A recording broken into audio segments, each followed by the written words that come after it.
ઘરનો દીવો જંધારામાં છે એવી સ્થિતિ છે આણંદના લાંભવેલ ગામની। જી હા, નમસ્કાર દર્શક મિત્રો, હું વાત કરી રહ્યો છું અત્યારે કરમસદ આણંદ મહાનગરપાલિકાના લાંભવેલ ગામની।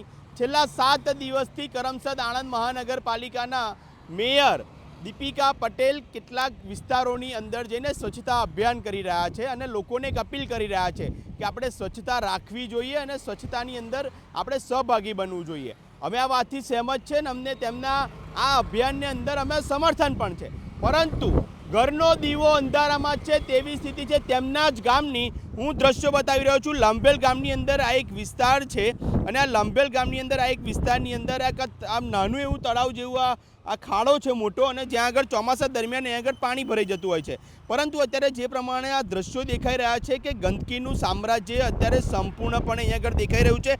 કદાચ આ મેયરે કદાચ સ્વચ્છતા અભિયાનની શરૂઆત અહીંયાથી જ કરવાની હતી અને સ્વચ્છતા અભિયાનના પહેલા ઝાડુ મેયરે કદાચ જો અહીંયા લગાવ્યા હોત, આ તેમનું વતન છે લાંભવેલ, અને આ લાંભવેલના તેમના વતનની અંદર જ આ તળાવની અંદર આ સ્થિતિ છે।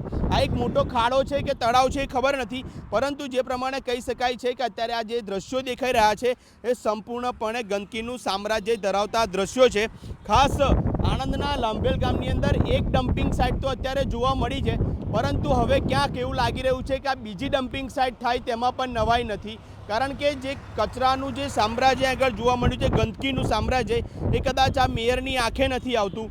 મેયર તો આણંદના કેટલાક તળાવોની અંદર જઈને ઝાડુ મારતા દેખાયા, પરંતુ આ તેમના ગામની અંદર જ તેમના ઘરથી ફક્ત ને ફક્ત 700 મીટર દૂર જો આ તળાવ આવેલું છે ખાડો, અને તેની અંદર અત્યારે સંપૂર્ણપણે આ ગંદકીનું સામ્રાજ્ય અત્યારે દેખાઈ રહ્યું છે। મેયરે ઝાડુ મારવાની શરૂઆત કદાચ અહીંયાથી કરવી જોઈતી હતી, તો કદાચ તેમના ગામના વતનીઓને તેમના ગામના લોકોને એવું લાગત કે ના ભાઈ, પહેલી શરૂઆત અમારા ગામથી કરી। કરમસદ આણંદ મહાનગરપાલિકાના તમામ નગરજનોને જ્યારે મેયર તરફથી એવો સંદેશો આપવામાં આવે છે કે આપણે સ્વચ્છતા અભિયાનની અંદર જોડાવવું પડે, સ્વચ્છતાની અંદર સ્વચ્છતા રાખવી પડે, આ બધાના જ્યારે સંદેશ આપવામાં આવે છે, પરંતુ તેમના ગામની પરિસ્થિતિ ખૂબ અલગ છે। અને આ લાંભવેલ ગામની અંદરના દ્રશ્યો હતા કે સંપૂર્ણપણે ગંદકીથી આખું આ ઢગ જામી ગયેલો આ ખાડો છે, અને જ્યાં આગળ ચોમાસાની અંદર આખું પાણીથી ચિક્કાર થઈ જતું હોય છે। ત્યારે આપ જે દ્રશ્યો જોઈ રહ્યા છો કે અત્યારે આ જે ગંદકી છે એ ગંદકી હવે કોણ સાફ કરશે તે એક સવાલો ઊભા થઈ રહ્યા છે।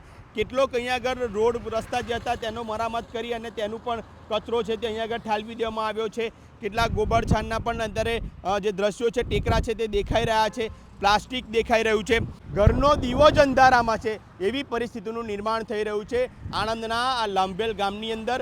અને લાંભવેલ ગામની અંદરની ખાસ વાત કરું તો આ જે વિસ્તાર છે ત્યાં આગળ ઘણા સમયથી આની આ હાલાકીની અંદર લોકો ત્રાહિમામ પોકારી ઉઠ્યા છે, પરંતુ કદાચ આ સત્તાધીશોને કદાચ આ વાતે ધ્યાને નથી આવતી। કહી શકાય છે કે ફોટો અને વિડીયોમાં માહિર એવા નેતાઓને આ દ્રશ્યો જોતા પરથી એવું લાગી રહ્યું છે કે હવે તેમને પણ આ સાફ સફાઈ કરવા માટે પોતે અહીંયા ઝાડુ લઈને ઉતરવું પડશે, કારણ કે આ જે ગંદકીનું સામ્રાજ્ય ધરાવતું અહીંના જે આસપાસના જે રહીશો છે, હું ફ્લેટ છે અહીંયા આગળ આસપાસ, અહીંથી લોકો જે પાછળ ઘણી બધી સોસાયટીઝ આવેલી છે, તો લોકો જ્યારે અહીંથી પસાર થતા હોય છે ત્યારે આ ગંદકીના સામ્રાજ્યના ઢગમાંથી તેમની દુર્ગંધ ફેલાતી હોય છે, અને આવા રીતે પસાર થતા હશે આસપાસના લોકો પણ હેરાન પરેશાન થઈ જવા પામ્યા છે।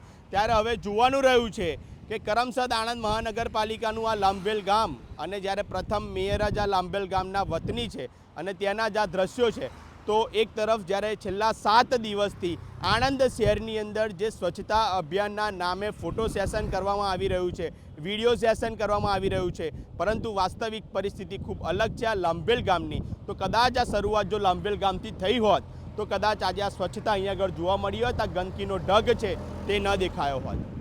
જોવાનું રહ્યું છે કે આ વિડીયોના અહેવાલ બાદ પણ આ તંત્ર સફાળું જાગે છે કે નહીં, અને આ સ્વચ્છતા હવે કરે છે કે નહીં, તે આગામી દિવસોની અંદર જોવાનું રહ્યું। સતત અપડેટ માટે અર્બન ગુજરાત સાથે જોડાઈ રહેજો। કેમેરામેન અક્ષિત પટેલ સાથે હું છું આપનો મિત્ર મનાનિંગુ, અર્બન ગુજરાત।